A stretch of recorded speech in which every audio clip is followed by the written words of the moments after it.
Bon, eh bien bonjour. Aujourd'hui, je vais vous faire un sujet de campagne, champ de blé et surtout ce qui je le trouve intéressant, c'est une flaque d'eau. Toujours intéressant, je trouve, de faire des sujets avec quelques flaques d'eau, ça anime un peu un tableau, ça habille un tableau surtout. C'est une photo qui a été prise il n'y a pas longtemps avec le blé qui n'est pas encore mûr, mais moi je vais le faire prêt à faucher.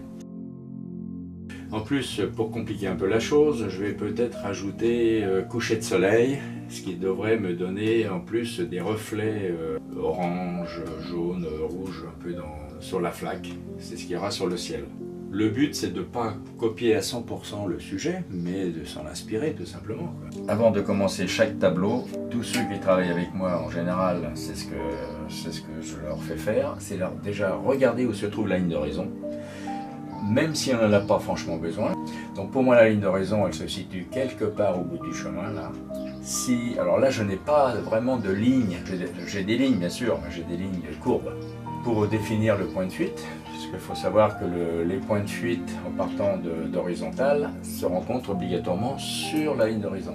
Sachant que la ligne d'horizon c'est un plan horizontal qui passe au niveau de nos yeux, donc c'est quelque part au-dessus du champ de blé, c'est à peu près la ligne d'horizon. Bon, ceci dit, si on l'imagine un tout petit peu plus haut ou un tout petit peu plus bas, c'est pas très grave. La deuxième question, c'est le sens de l'éclairage. Moi, je pense toujours, avant, là, je vais estimer un sens de l'éclairage comme ça. Déjà, ça me permettra de mettre un fond coloré de coucher de soleil par ici, derrière l'arbre. Là, c'est pas franc, mais un peu quand même, parce qu'on voit bien que le bord du champ ici, la hauteur du blé est plus dans l'ombre là, que là. Et dernière question que je me pose à chaque tableau, c'est les proportions. Donc les proportions, ça c'est important. Aussi important que les perspectives. C'est-à-dire je divise mon image en deux, qu'est-ce que je m'aperçois? Que le haut de la flaque d'eau se situe à peu près à la moitié de la hauteur. Donc ça veut dire que ma flaque d'eau, elle se trouve par ici. Ensuite, je m'aperçois que le ciel, tel qu'elle est cette photo, un peu plus que le tiers, la moitié étant ici, ouais c'est largement le tiers étant là, mais c'est à peu près là, c'est-à-dire que mon ciel vient à peu près jusque par ici. Ensuite, dans ce sens-là, eh bien, je m'aperçois que l'arbre ici vient presque jusqu'à la moitié, donc voilà, l'arbre va être ici. Là, je suis presque à la moitié, donc en réalité le ciel c'est plutôt par là. Voilà. Ça c'est un sonnelier, mais en général je travaille beaucoup avec les pastel giro. Je m'arrange que ce soit toujours très lumineux vers la ligne d'horizon. Donc j'insiste un petit peu par là, mais par contre de moins en moins en allant vers le haut. Et ensuite je vais aller sur des couleurs de ciel, de beau temps, et ensuite je vais aller sur des bleus de plus en plus bleus. Vous voyez que pour l'instant, je ne copie pas la photo dans les couleurs. Moi, je mets mes couleurs à moi.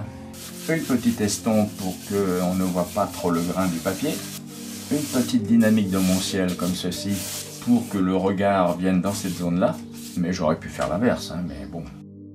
Oui, effectivement, j'aurais pu faire l'inverse du fait que ma flaque d'eau sera par ici. Mais bon, c'est pas grave, ça va amener le regard vers le bout du chemin. Maintenant, je vais mettre de la lumière dans mon ciel de coucher de soleil. Alors, dans cette zone-là, je n'ai pas mis de bleu, parce que si je mets des jaunes ou des crèmes par ici, et que j'estompe, je vais avoir du vert. Alors ça, non, c'est pas un beige, c'est plutôt un ocre jaune, un petit peu de jaune un peu plus clair. Je vais aller sur des oranges. Comme ma flaque va être par ici, j'ai intérêt à mettre un peu de couleur par là pour que ça se reflète. Puis je vais mettre surtout ce que j'appelle la couleur magique. Un néon orange, là, c'est Jacques Selle qui fait ça. Moi je l'appelle couleur magique parce que ça nous ramène du soleil dès qu'on a... En Jacques Selle carré ou en Jacques Selle rond, c'est la même chose. De la lumière et du soleil. Voilà. J'estompe un tout petit peu sans trop estomper, voilà, pour pas que j'ai, trop de vert plutôt. Maintenant je vais faire la couleur de fond de mes arbres lointains. Alors là, on a l'impression qu'ils sont verts, mais moi je vais les faire plutôt dans les bleutés. Parce que les couleurs bleues, ce sont des couleurs de lointain. En forçant un tout petit peu comme ça, en cercle, dans le lointain, voilà, je bénéficie du grain du papier, ce qui fait que moi je vois du feuillage dans le lointain. Petite estompe légère. Le dessus, ici je n'estompe pas pour garder un petit peu la transparence des branches et des feuilles. Par contre dans la partie basse, j'en mets un peu plus. Je vais même assombrir un tout petit peu la base parce que la base des arbres est toujours plus foncée. Adoucir un petit peu tout ça. Là je vais commencer à aller dans un tout petit peu de vert, mais alors à peine. Je me méfie un peu des verts. Je mets plutôt des jaunes ou je mets d'autres couleurs. Là, je mets des jaunes, comme il y a du bleu en dessous, je vais avoir un peu de vert. Je ne vais pas trop en mettre. Le bout de chemin il se situe un peu plus loin que le tiers. C'est-à-dire que le tiers étant ici, le bout de chemin va être quelque part par là. Si je respecte ça, c'est ça. Donc là, je vais foncer un petit peu plus la base de mes arbres. Et puis pendant que j'y suis, je vais faire tout de suite l'arbre ici. Alors avec des petits mouvements de poignet, vous voyez que mon pastel ne quitte pas le papier pour éviter d'avoir des reprises ou des hachures. Alors j'ai dit effectivement que je fais attention au vert, j'en mets pas trop, tout simplement parce que sur des tableaux, si on met une multitude de verts, on a tendance à, dès qu'on prend un peu de recul, les verts ont tendance à s'unifier.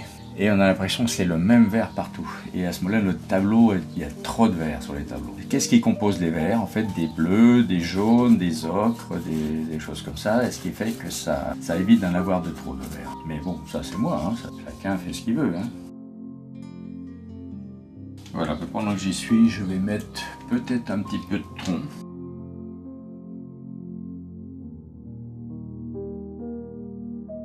Je trouve que mon arbre n'est pas assez foncé, alors donc je remets un bleu plus foncé. Le 419 de chez Giraud. Je fais apparaître un tout petit peu plus les troncs, voilà, pour agrémenter un peu mon tableau.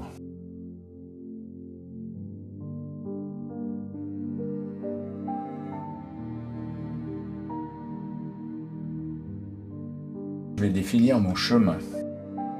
Donc j'avais dit que le point de fuite du chemin était à peu près par ici. Moi j'ai déplacé un peu mon arbre, mais bon. En fait mon arbre il se trouve sensiblement au nombre d'or. Je pense que tout le monde sait à peu près ce qu'est le nombre d'or.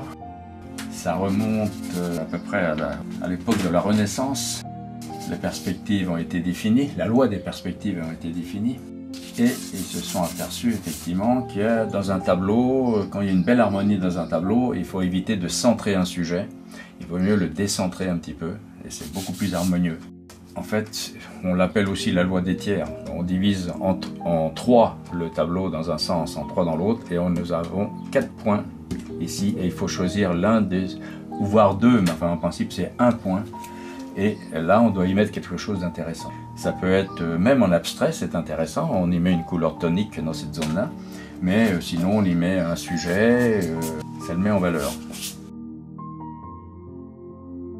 Voilà mon chemin, il va être à peu près comme ça, là ça monte. Donc vous voyez, moi je n'ai pas fait de dessin au préalable, mais le dessin vient au fur et à mesure. Cette distance-là du champ dans l'ombre est presque équivalente à la partie lumineuse. C'est presque ça. Je vais foncer un petit peu quand même à la base ici des arbres. Là j'ai un vert foncé, 449 de chez Giraud. Alors maintenant je vais chercher couleur de la moisson, proche du moment où elle sera fauchée. Ouais, ça va être un peu plus lumineux, il faudra que je mette un peu plus de lumière. Alors j'essaie de travailler dans le sens du terrain.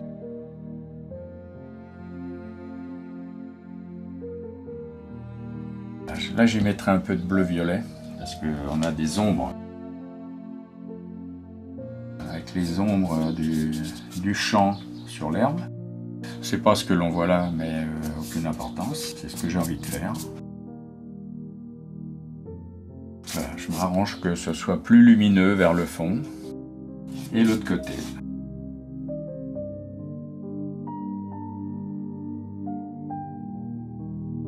Voilà, ma moisson est presque prête à être fauchée. Voilà, maintenant je vais pouvoir m'attaquer au chemin. Je fonce un petit peu plus le premier plan, tout simplement parce que je veux que mon premier plan soit justement en premier plan.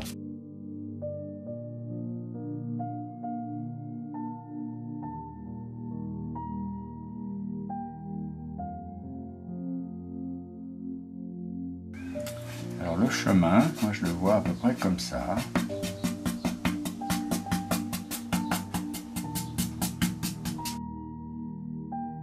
Vous voyez que moi je ne fais pas de traits, j'essaie de travailler un peu comme dans la nature. Dans la nature il n'y a pas de traits, c'est simplement la différence entre les foncés et les clairs qui font qu'il y ait du volume.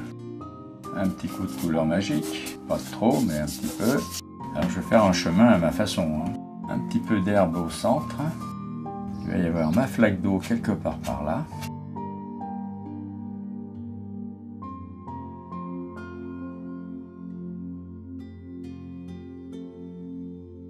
Là, c'est le reflet de l'arbre. Comme je l'ai fait bleu, ben, en fait, ça va être bleu. Un peu d'herbe. De l'herbe qui prend la lumière. Un petit peu au centre.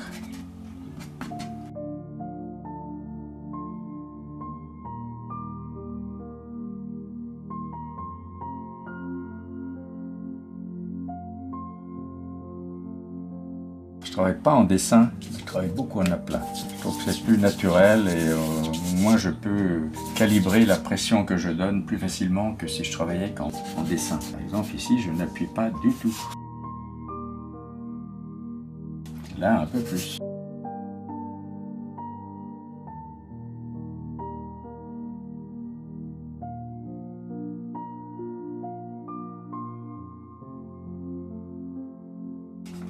Alors, la flaque d'eau.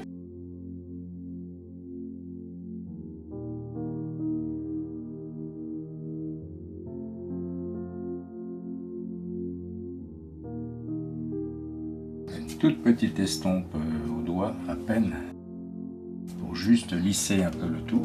Donc si c'est de l'eau, il doit y avoir des reflets. Donc les reflets de l'herbe, je fais ça, pour que ça représente de l'eau. Il peut y avoir une petite flaque d'eau par ici. Voilà, maintenant il va falloir que j'ajoute du contraste pour qu'on ait un premier plan intéressant. Donc le contraste, je vais en mettre un peu. Donc là je fais avec, toujours avec un pastel Giro, 376. Je travaille beaucoup avec le pastel Giro, tout simplement parce que je les trouve ni trop durs, ni trop tendres. Mais je travaille aussi avec d'autres quand même. Thierry Ludwig, un peu Sennelier, un peu Blox.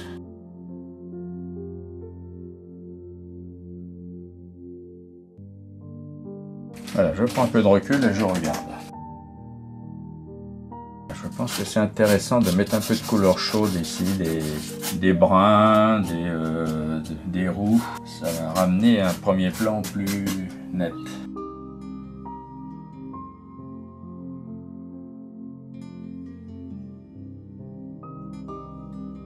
Donc là, je remets quand même une couleur encore plus claire sur mon champ de blé dans le lointain.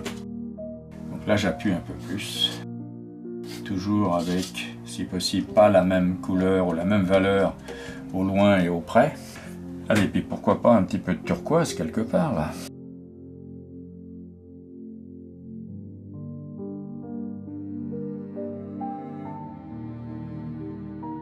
Voilà, ça peut remplacer les verts en fait. Ça donne une illusion qu'il y a du vert, mais en fait c'est turquoise, c'est une sorte de bleu vert quoi. Voilà, faut pas en mettre de trop, bien sûr.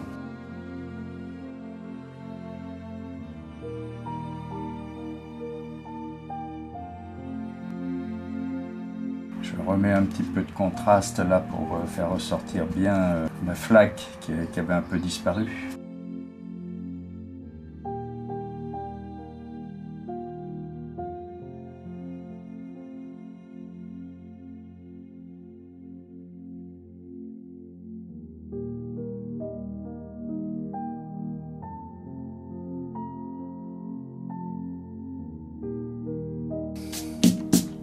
Et ben voilà.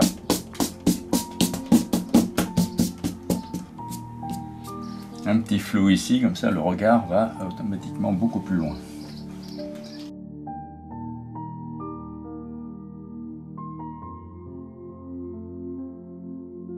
Voilà, maintenant je vais regarder de loin ce que ça donne et s'il faut, je réavive. Bon, je m'aperçois que mon chemin, il est vraiment, on va dire, très abîmé. Il a plu beaucoup et il y a énormément de flaques d'eau. Donc je vais quand même rajouter un petit peu plus de chemin pour le rendre un petit peu plus carrossable, parce que là, il est vraiment...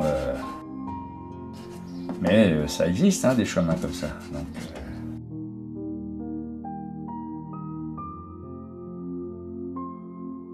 Donc là, maintenant, je vais quand même remettre un petit peu de cette couleur magique. C'est pour ça qu'on appelle les champs de blé le blé d'or, parce qu'il y a presque de l'or, en tout cas la couleur.